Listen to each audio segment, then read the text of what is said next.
So students, welcome back to my channel, that is The Educator. Today we are going to start our General English Speaking part 48, in which we are going to discuss about the same topic, that we will discuss about behavior of pronouns, and we are going to discuss about use of it and other more things in our today's class. So students, let's start our General English Speaking part 48. So students, let's start our General English Speaking part 48, in which we are going to discuss about behavior of pronouns. Okay, so let's start. Behavior of pronouns, as I already told you, it means सर्वनाम के व्यवहार. In previous class, I had explained you about it and how do we use them in our English language with examples. Now we will move forward. It is also used as an introductory subject of is, am, are, was, were when the actual subject follows. Example, it is our duty to serve our aged parents. Okay, so जो it का आपका जो basically प्रयोग होता है वो इस चीज के लिए भी होता है कि it is also used as an introductory subject. तो कभी कभी हम इट का प्रयोग एज एन इंट्रोडक्टरी सब्जेक्ट के रूप में करते हैं. मतलब अगर हमें किसी विषय का उसका इंट्रोडक्शन देना है, उसका परिचय देना है, तो उसके लिए भी हम इट का प्रयोग करते हैं जब हम किसी भी विषय का उसका इंट्रोडक्शन या उसका परिचय देना चाहते हैं. Of, is, am, are, was, were, जिसमें आपके जो is, am, are, was, were आते हैं उसका हम परिचय देना चाहें, उससे रिलेटेड विषय का जब हम परिचय देना चाहते हैं तो इट का हम प्रयोग करते हैं. ठीक है. When the actual subject follows, जब क्या होता है आपका जो बिल्कुल सही जो विषय है वो जब आपको फॉलो करता है, जब वो सब्जेक्ट उससे रिलेटेड है और वो उसको ही अच्छी तरीके से उसको फॉलो करना है, उसको अनुसरण करना है, तो हम इट का प्रयोग करते हैं. ठीक है. एग्जाम्पल यानी इसके उदाहरण क्या हुए. It is our duty to serve our aged parents. So basically this sentence is a present type sentence and it is basically suggestion giving type sentence and it is also a advice giving type sentence. Okay, तो it is our duty मतलब ये हमारी duty है, ये हमारी जिम्मेदारी बनती है to serve our aged parents, कि हमें अपने जो बुजुर्ग माता पिता हैं उनकी सेवा करनी चाहिए, उनका आदर सत्कार, उनकी सेवा करना हमारी जिम्मेदारी है. एज ए चिल्ड्रन, अगर हम उनके बच्चे हैं, अपने पेरेंट्स के बच्चे, तो हमारी जिम्मेदारी बनती है कि हम अपने माँ बाप की सेवा करें, उनका सम्मान करें, उनकी हर परेशानी को दूर करें. ठीक है. तो मैं एक बार और फिर से इसे समझा देता हूं. It is also used as an introductory subject of. तो इट का जो प्रयोग किया जाता है वो बेसिकली प्रयोग किया जाता है किसी भी विषय को जब हम उसका परिचय देना चाहें, तो जैसे कि इज, एम, आर, वॉज, वर हो गया, जब हम इसका हम परिचय देना चाहें किसी भी विषय का, तो इट का हम प्रयोग करते हैं when the actual subject follows. When मतलब जब जो सही विषय जो होता है, जब वो फॉलो कर रहा होता है, उसको जो सही विषय जो है उसका अनुसरण कर रहा होता है, तब हम इट का प्रयोग करते हैं. ठीक है. एग्जाम्पल यानी उदाहरण क्या हुआ. It is our duty to serve our aged parents. As I told you, it is a present type sentence, it is a suggestion giving type sentence and advice giving type sentence too. So it is our duty means ये हमारी जिम्मेदारी बनती है to serve our aged parents, कि हमें अपने बुजुर्ग माता पिता की सेवा, सत्कार और मान सम्मान करना चाहिए. ठीक है. Now students, we will move forward. अब हम आगे बढ़ते हैं. Pronouns like mine, ours, yours, his, hers, its, theirs are used to replace possessive adjectives plus noun. Example, I shall bring my scooter, you will bring your scooter. So students, basically pronouns जो सर्वनाम होते हैं, like mine, mine मतलब मेरा, yours मतलब ours means उन सबका, आपका, हम सबका. ठीक है. yours मतलब तुम्हारा, his मतलब उसका, हर्ष मतलब ये भी उसका, हर्ष हो गया फीमेल के लिए और हिज हो गया मेल के लिए. ठीक है. इट्स मतलब ये आपकी वैसी वस्तुओं के लिए हो गया जो इट मैंने आपको समझाया था, किसी पर्टिकुलर वस्तु के बारे में बताना है ना. इट्स, देयर्स मतलब उन सबका. ठीक. Are used to replace possessive adjectives plus noun. तो ये बेसिकली प्रयोग में लाए जाते हैं जब हम पॉजेसिव जो एडजेक्टिव होते हैं, एडजेक्टिव मतलब विशेषण, जो आप आगे पढ़ोगे, जब मैं आपको पढ़ाऊंगा उसके बारे में समझाऊंगा. जो पजेसिव एडजेक्टिव होते हैं, जो नाउन यानी संज्ञा के साथ जुड़े हुए होते हैं, उसको रिप्लेस करने के लिए इसका प्रोनाउन का प्रयोग किया जाता है। ठीक है, एग्जाम्पल यानी उदाहरण, I shall bring my scooter, you will bring your scooter. So basically it is a future type sentence because will is coming here, and as I told you it is a future type sentence. When will shall come, the sentence becomes future type. Okay, so I shall bring my scooter, मैं अपना scooter लेके आऊंगा, you will bring yours, तुम अपना लेके आओगे। ठीक है, your scooter मतलब तुम्हारा स्कूटर। ठीक, तो मैं एक बार और समझा देता हूं। Pronouns like mine, ours, yours, his, hers, its, theirs are used to replace possessive adjectives plus noun.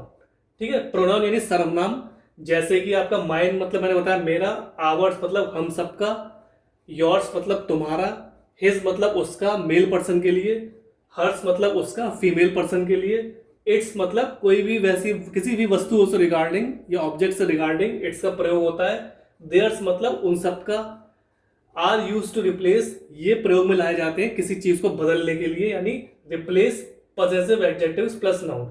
जो पजेसिव, जो बहुत ज्यादा पजेसिव होते हैं ना, बहुत ज्यादा घुसे हुए उस चीज में होते हैं, तो जैसी आपके एडजेक्टिव मतलब विशेषण, जो पजेसिव विशेषण होते हैं संज्ञा के साथ, तो उनको ये रिप्लेस करना मतलब बदलने में ये प्रयोग में लाया जाता है। ठीक है, एग्जाम्पल यानी उदाहरण क्या हुआ, I shall bring my scooter, you will bring your scooter. Okay, तो it is a future type sentence, so it is basically saying I shall bring my scooter, मैं अपना स्कूटर लेके आऊंगा, यू विल ब्रिंग योर्स, तुम अपना scooter लेके आओगे।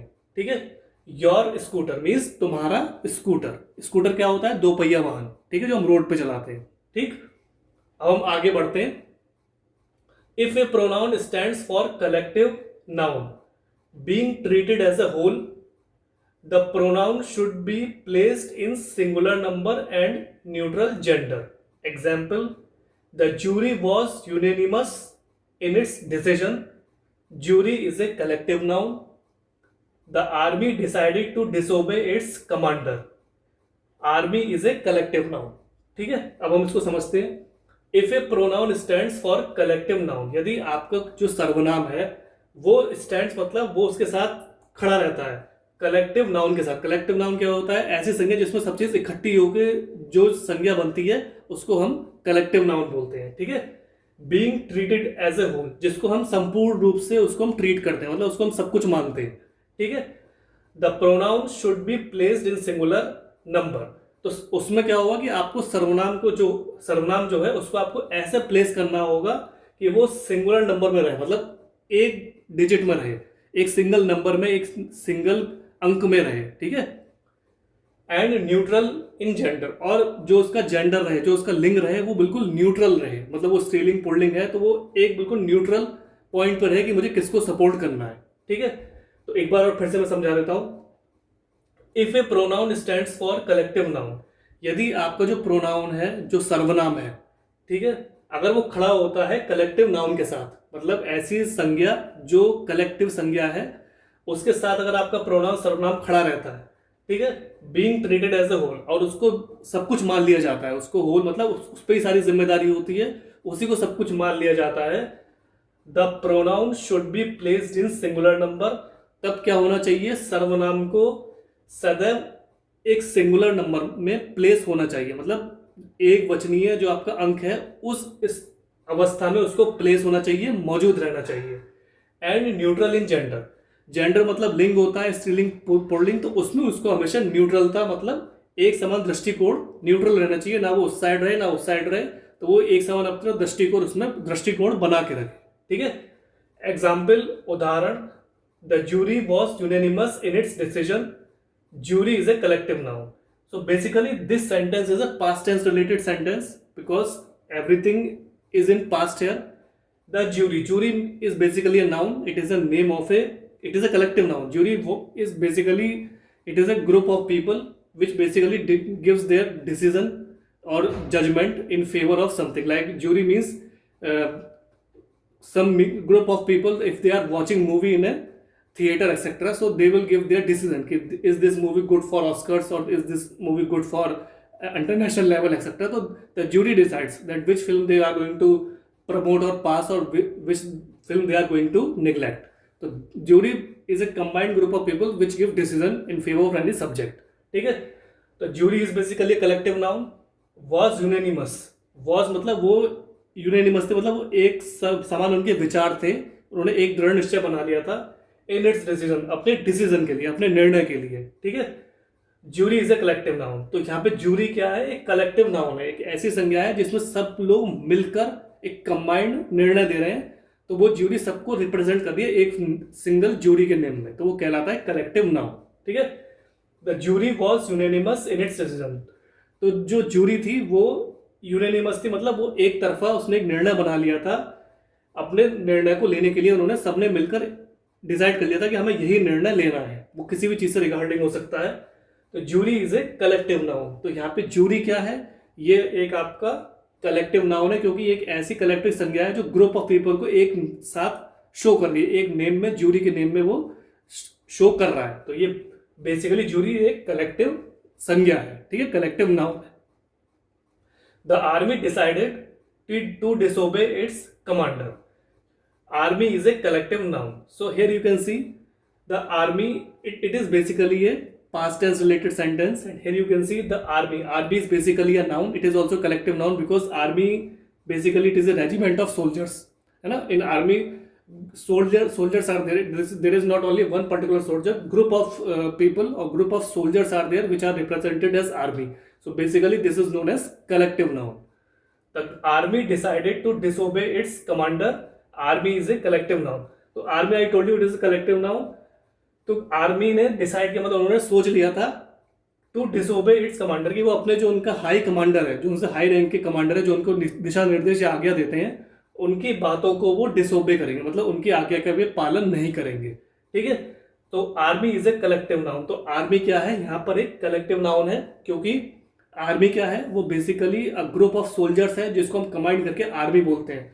तो वो कहलाता है आपका कलेक्टिव नाउन, यानी जो इकट्ठा होकर जो बनता है संज्ञा, उसको हम कलेक्टिव नाउन बोलते हैं. ठीक है, the army decided to disobey its commander.